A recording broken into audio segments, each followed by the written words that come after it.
Hey guys, it's Jen again, back with As a Man Thinketh by James Allen. We're working on the fourth chapter. Sorry I wasn't able to come. I think it's been a few days since I have read to y'all. I was meant to read yesterday, but something came up at the last minute, and by the time it was over, it was too late at night. So we're back now. So this chapter is a little shorter than I think our last chapters. So I'll be sure to take my time so that way we can have more time together. All right, here we go. Bear with me. So this is the fourth chapter. I'm just going to get right to it. Thought and purpose. Until thought is linked with purpose, there is no intelligent accomplishment. With the majority, the bark of thought is allowed to drift upon the ocean of life. Aimlessness is a vice, and such drifting must not continue for him who would steer clear of catastrophe and destruction. They who have no central purpose in their life fall an easy prey to petty worries, fears, troubles, and self-pitying, all of which lead, just as surely as deliberately planned sins, though by a different route, to failure, unhappiness, and loss. For weakness cannot persist in a power evolving universe. A man should conceive of a legitimate purpose in his heart and set out to accomplish it. He should make this purpose the centralizing point of his thoughts. It may take the form of a spiritual ideal, or it may be a worldly object, according to his nature at the time being. But whatever it is, he should steadily focus his thought forces upon the object which he has set before him. He should make this purpose his supreme duty and should devote himself to its attainment, not allowing his thoughts to wander away into ephemeral fancies, longings, and imaginings. This is the royal road to self-control and true concentration of thought. Even if he fails again and again to accomplish his purpose, as he necessarily must until weakness is overcome, the strength of character gained will be the measure of his true success, and this will form a new starting point for future power and triumph. Those who are not prepared for the apprehension of a great purpose should fix their thoughts upon the faultless performance of their duty, no matter how insignificant their task may appear. Only in this way can the thoughts be gathered and focused, and resolution and energy be developed, which being done, there is nothing which may not be accomplished.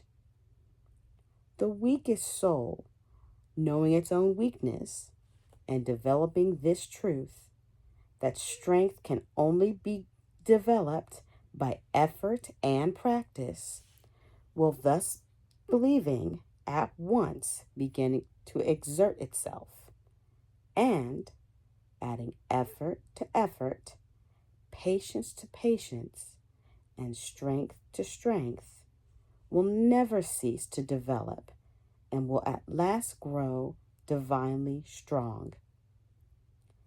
As the physically weak man can make himself strong by careful and patient training, so the man of weak thoughts can make them strong by exercising in right thinking.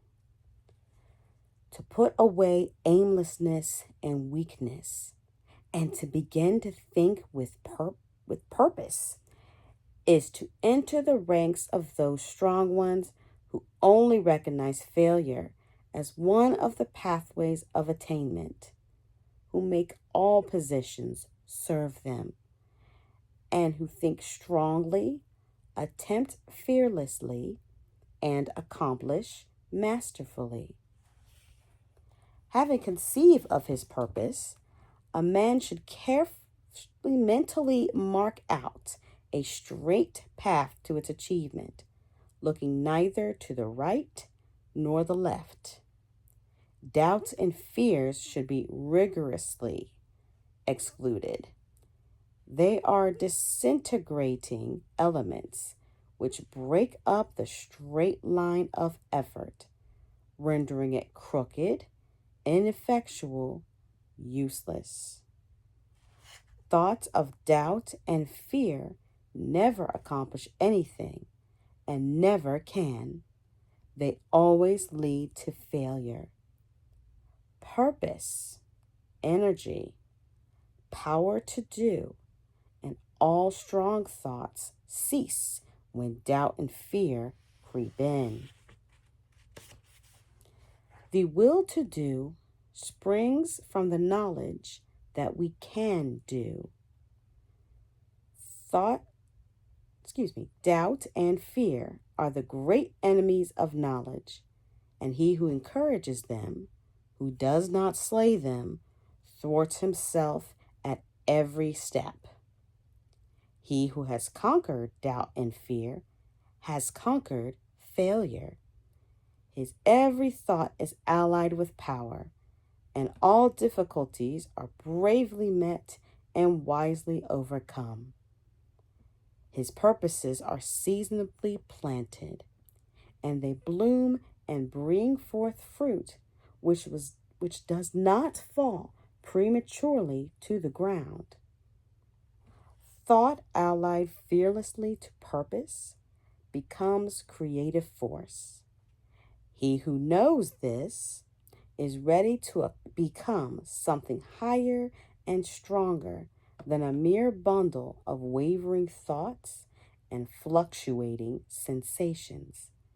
He who does this has become the conscious and intelligent wielder of his mental powers. That's our 4th chapter. Told you it was short. I think my favorite part, one of my favorite parts of the chapter was the phrase, the will to do springs from the knowledge that we can do.